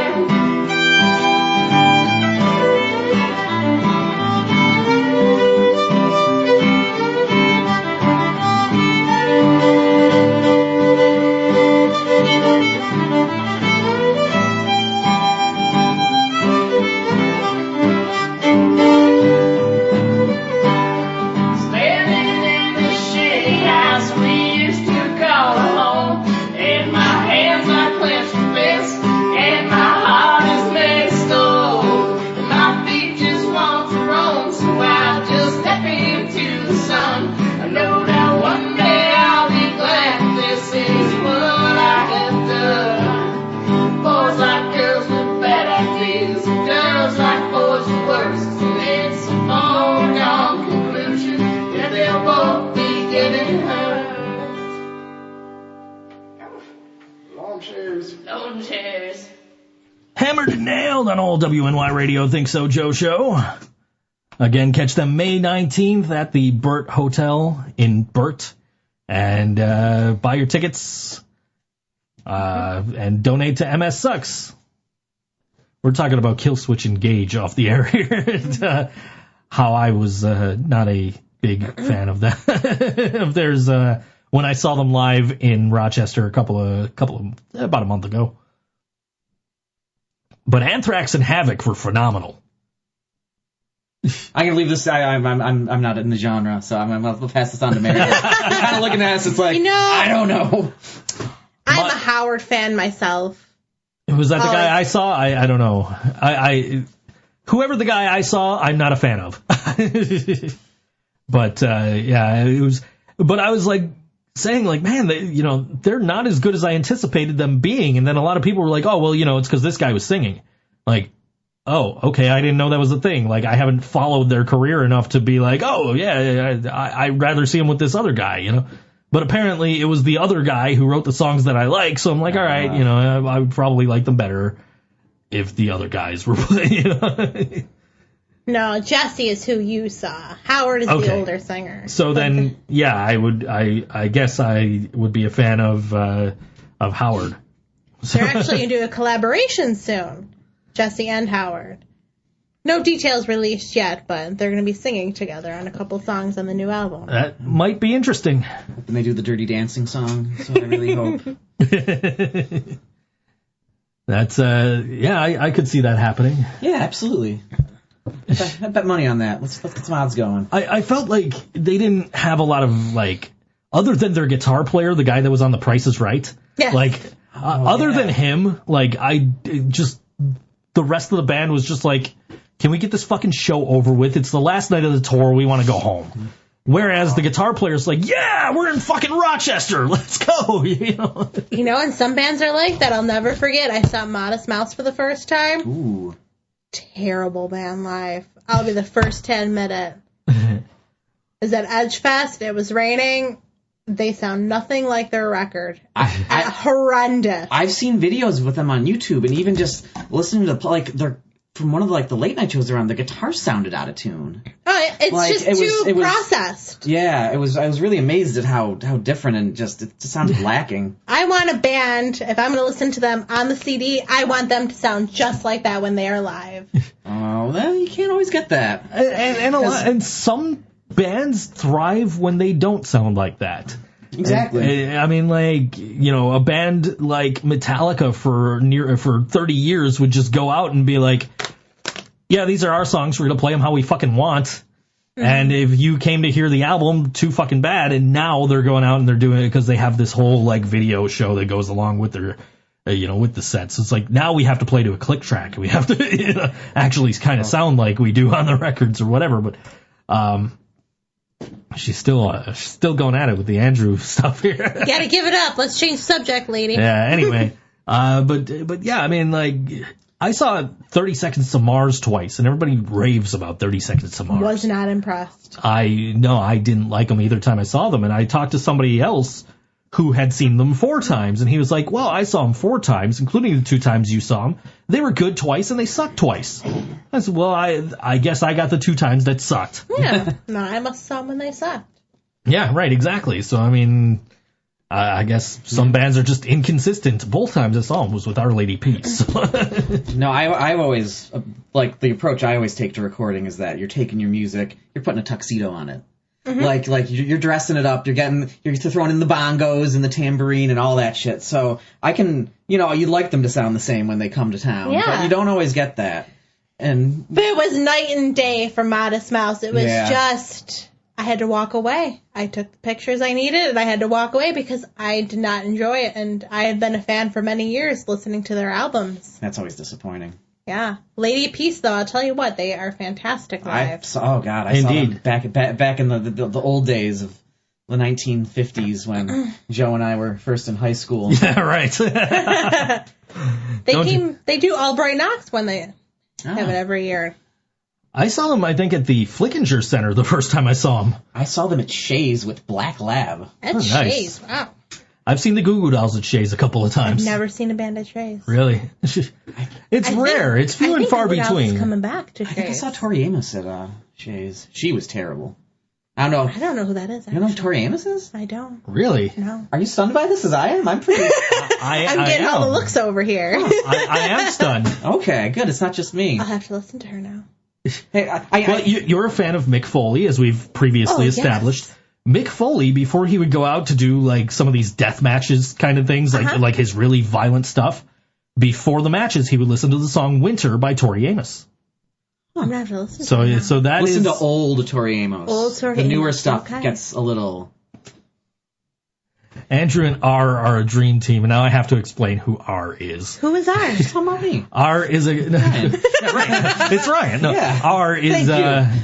R is a guitarist friend of mine who we call him R because he can't pronounce the letter R in speech. So he, back when we were in high school in the 1950s, that was it was okay to do that kind of stuff. Yeah. Nowadays, I don't condone that, but.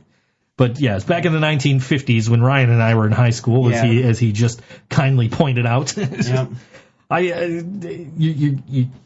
You're doing the same thing Brian did to me. Brian we would go to shows and Brian would be like, "How's it feel to be 47?" And I'm like, dude, I'm not 47. It's like, your birthday hasn't happened yet. You're 46. I get it. Oh, And- dude, all these shows I go to, it's like I'm either the oldest one here, or the people who are older than me are bringing their kids. Yes. Oh. Yes. Absolutely. But this is the kicker is he was doing this at a Blink-182 concert. Oh my. They put on a bad show. Was that by the the show way. at the Darien Lake? No, this one was at Art Park. This was last year. Still awful. Okay. Yeah, they put on. No, he was so much better. So much better than Darien Lake? So much better than Darien Lake. He sucked at Darien Lake. Oh, that but was awful. he sucked in Darien Lake, but he was so much better the following year. He at Art learned Park. his lesson. Okay. But we're standing there and waiting for Blink-182 to come on, and this kid is like so excited. He's like, "Yeah, it's my birthday, and I just turned. Yesterday was my birthday. I just turned, I think like 18, right?" God. And I'm like, Feeling old. wait a minute, give me a second. I pulled out my phone and I looked up when Blink-182 were here on Warped Tour. Yep. And I'm like, dude, go the fuck away, because I saw Blink-182 2 days before you were born. Oh my God. Now I really fucking feel old. This kid wasn't born when I first saw this band I'm here to see. But yeah, no, I know the feeling. That was us at Less Than Jake was just like, yeah, we're fucking old. Yeah, those guys. Some bands just need to hang it up, like Motley Crue. Oh my goodness. Well, Motley Crue has allegedly. Finally. Well, Motley Crue should have died of a drug overdose like 20 years ago. The fact that they're still standing is a minor miracle. I photographed them, which I don't know what it was then, the HSBC. Sure.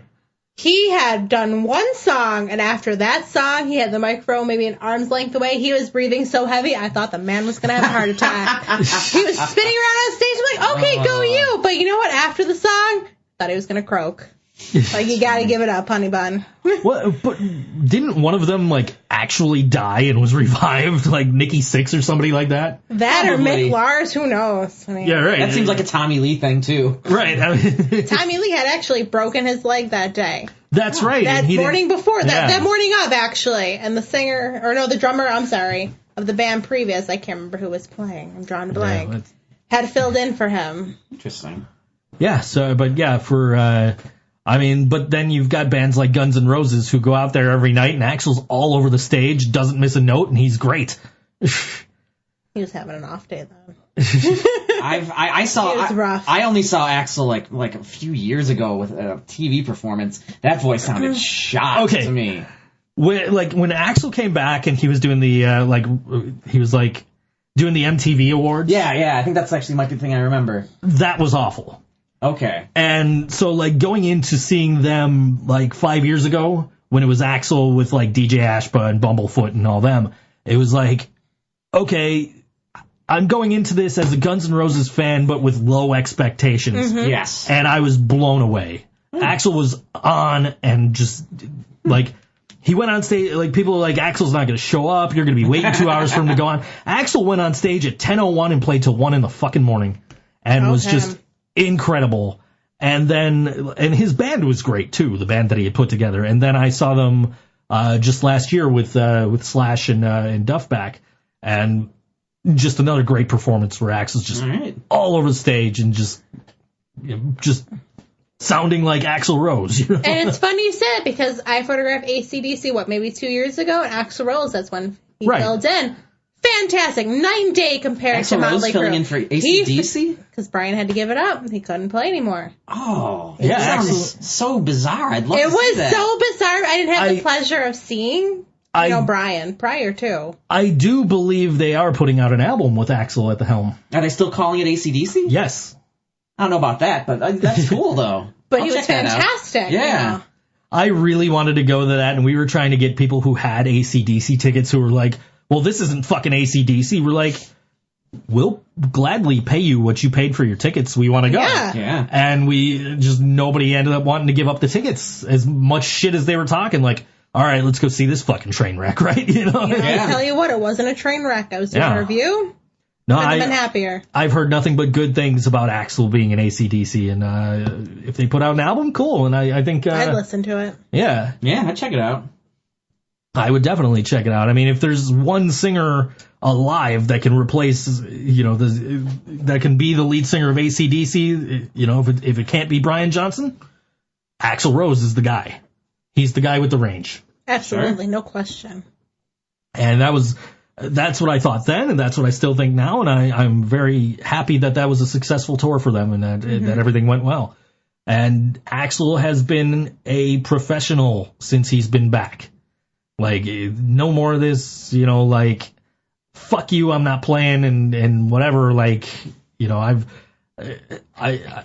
any kind of, like, live performances I've seen where he's been frustrated about anything was like, it was pouring rain, and he's like, okay, I'm starting to get pissed off that it's slippery up here, just stuff that anybody would get angry about. Oh, yeah. Well, I mean, you can find countless videos of Axl, like, jumping in the stands and punching people. Like, sure. Like, it's good to see he's getting his shit together a little bit. And Axl, let's be honest, Axl caused that riot in Montreal in 1992 after James Hetfield went up in flames. Axl caused that. That wasn't James. That it was partly like, okay, we didn't get all of Metallica, but here comes Guns N' Roses, and it's like a double Guns N' Roses set, and they're like, meh. Axl's like, yeah, fuck this, I'm done. The sound guy sucks, or whatever the problem was. He couldn't hear himself, or he was having some kind of technical problem and walked off stage, and people of Montreal are like, well, fuck. You can't get that many metal fans together and not expect something to be broken once you get them all that mad. Sure. I would have loved, like, if I could go back in time, I would go to that tour. Not that show, but that tour. I think I'd go to the show. I'd find somewhere in the back where I could sit, just in the corner, and just process. I mean, how often in your life do you get a chance to see a riot? That's why, like when I ever see, like, bandmates fighting each other, I do not stop them. Like this is, like, I mean, I don't know about you. I don't get to see people fighting each other I mean, you're a wrestling fan, so maybe it's a little different, but, like, I don't get to see people fight in person. Like, I see it's like, yes! Like, bring this. Like, let everyone... Sure. Cameras up, everyone, where we're gonna pick some sides. Real fights? No, I don't get to see a lot of real fights. Yeah,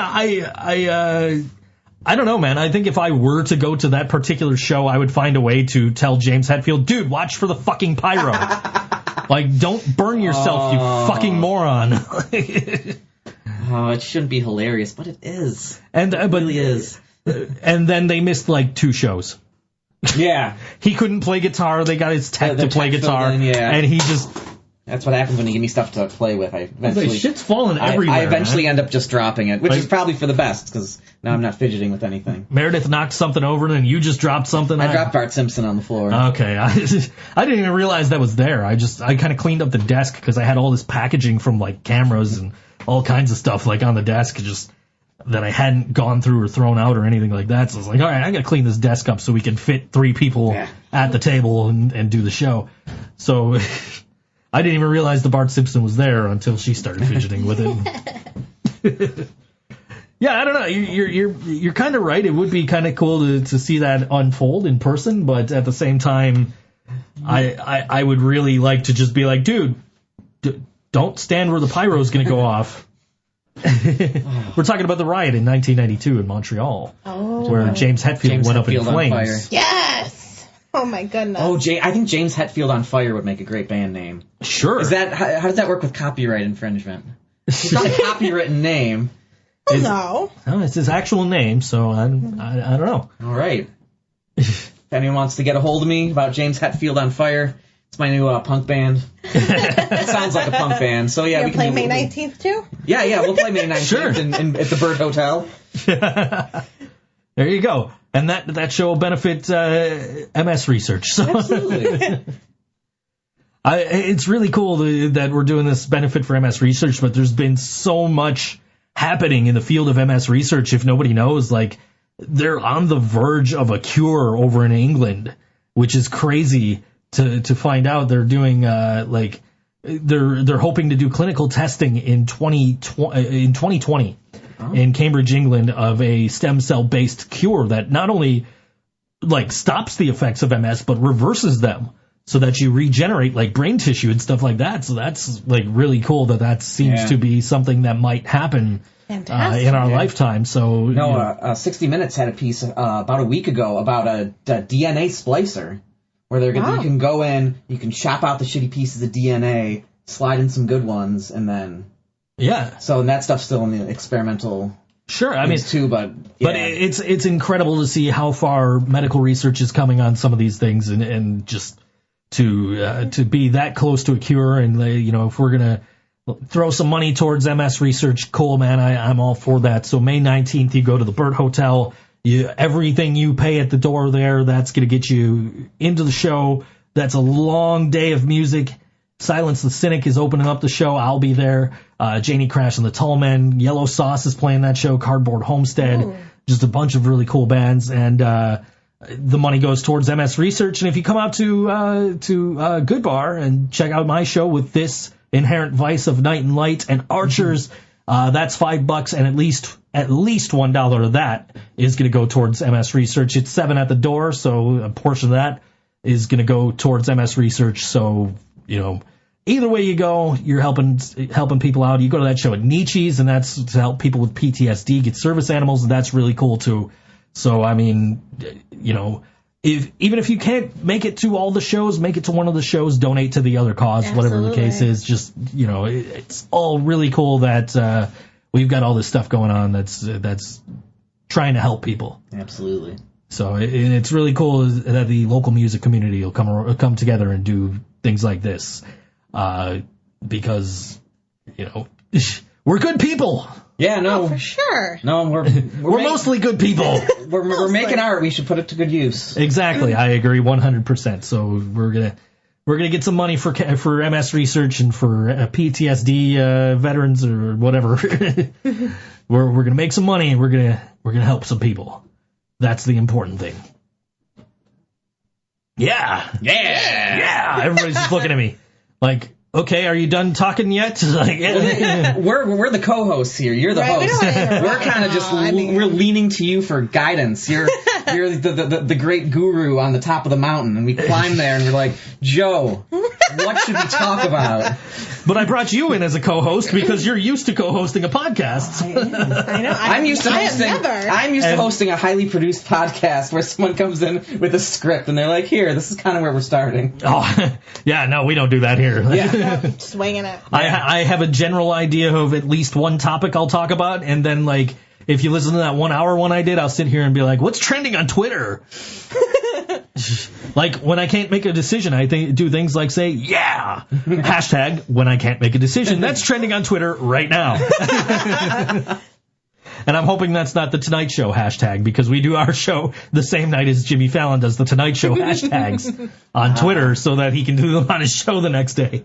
We were sitting here the one day, we clicked on one of them, we're starting reading some of the tweets, and it's just like, oh, wait a minute. We're stealing Jimmy's thunder. Oops. Sorry, Jimmy. We don't want to step on any toes. Jimmy's got enough thunder. You can. But I like Jimmy, and I don't want to steal any of his thunder. Yeah. Has Lady Moore got anything else to say? No, last thing was Andrew joins the Living Brain Dead, which was a band that I almost started. So that was years and years. Did you talk about them in a ago. podcast not too long ago? What's that? Did you talk about them in a podcast not too long ago? She probably brought them up on a podcast not too long ago. Yes. Okay. That was something I almost did, was the Living Brain Dead. I think you should try Laura Moore as a co-host here. She seems to have a lot to say. Does she live around here? She could probably just tweet everything. She can tweet it, and Meredith will just read it. Perfect. There we go. That'll work. I got you, Lady Laura Moore. There you go. But she hasn't tweeted to us in 13 minutes. So God. Come on, you slacker. You're letting me down, man. you got 2 minutes to tweet something to us. Anyway. Yeah, so demand bigger ribs. That's the promoted hashtag from TGI Fridays. I went to TGI Fridays for ribs a couple days ago. I'm hungry. And you can get a full rack of ribs for like $20, or they have a deal where you can get 2 half racks of ribs for $15. And like 2 half racks equals one full one, right? One full one. And they were good. Like I mentioned to you guys, I'm on a limited diet for my doctor put me on because he's a horrible chicken wings. Human being. I can eat chicken wings and I can eat ribs. So it's gone from me just being kind of generally unhealthy to me dropping a bunch of the things I like and just replacing them with chicken wings and ribs. Oh yeah, so healthier. I can't really figure out why this diet isn't going anywhere or why I'm not losing any weight. I mean, I'm all for a chicken wing and rib diet. Oh yeah. I mean, nice. who wouldn't? Exactly. Right. I'll settle for banana bread, I guess. Oh, I did make you some banana bread. You did make me some banana bread, and chocolate I banana appreciate bread that very much. Chips. I'm going to bring that with me to work tonight. Perfect. Can I promote a few things before we sign off?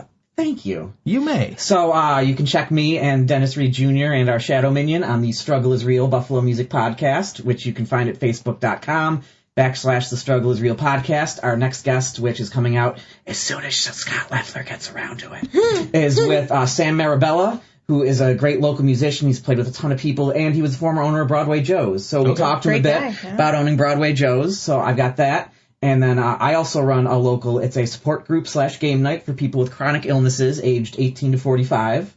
And we meet twice a month. You can find out more information on that at meetup.com/invisible illness game night.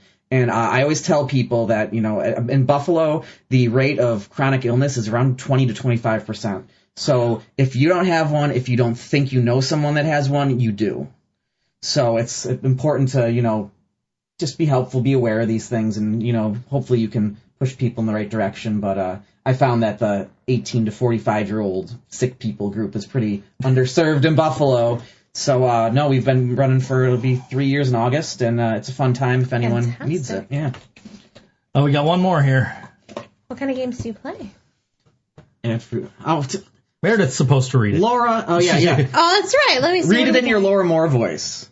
Add fruit to your diet.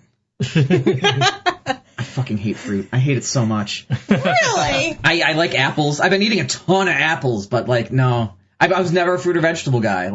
That's one of the big problems I'm having with this diet is, they're like, oh, here's the stuff you can't eat. And it's like, that's everything. It's like, no beef, no eggs, no dairy, no bananas, no gluten.